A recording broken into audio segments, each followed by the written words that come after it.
Katiso Molefe was once a respected Santon businessman, living a life of luxury with millions in assets and connections to South Africa's elite. But in 2025, his world collapsed under the weight of murder charges, linking him to a web of high-profile killings, including the brutal assassination of Amapiano star DJ Somebody. Was Molefe a mastermind of a deadly syndicate, or a man caught in a storm of accusations? This is the story of his rise, his alleged crimes, and the arrests that shocked Mzansi. From the outside looking in, the man seemed to have it all. In his late 40s or early 50s, he was a fixture in Santon's high society, with a fortune estimated in the tens of millions of rand, backed by luxury properties and a jet-setting lifestyle. Court records show he crossed South Africa's borders over 150 times in 20 years, rubbing shoulders with the powerful.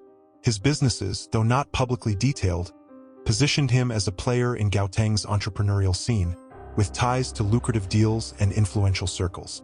To the public, Molefe was a success story, a man who'd climbed the ranks through savvy and ambition.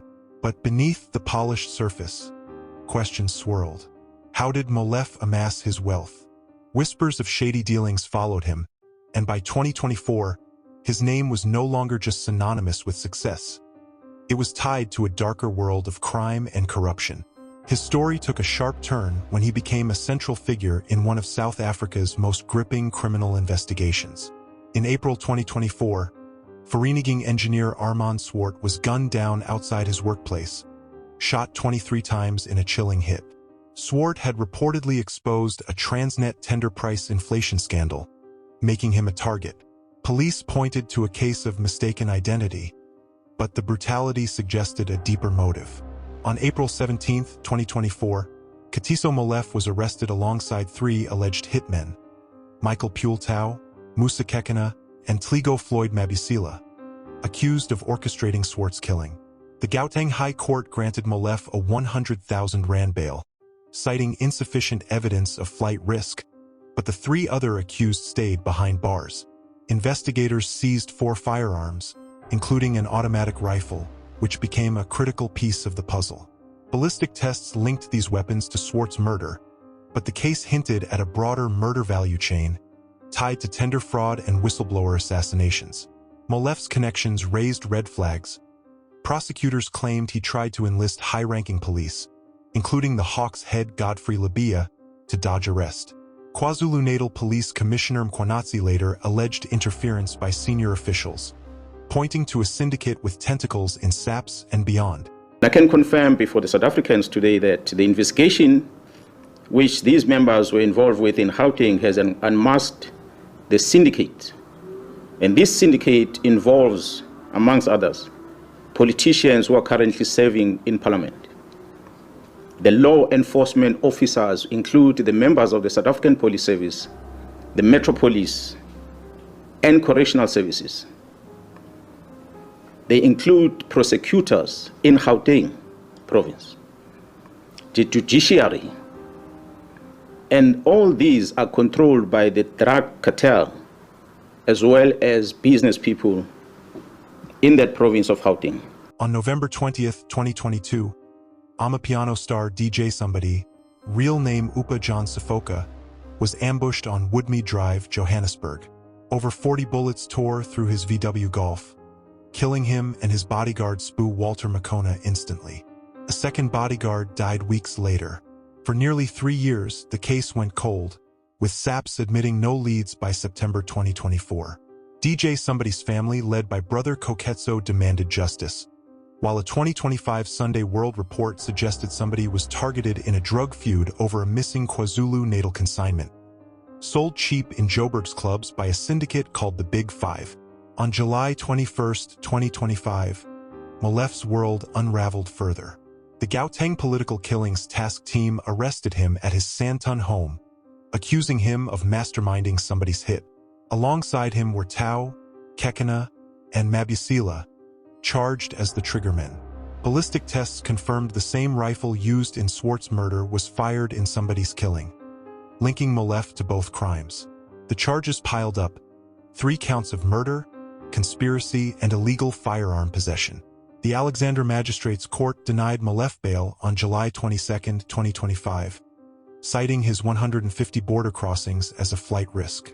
The automatic rifle didn't stop at somebody and Swart murder.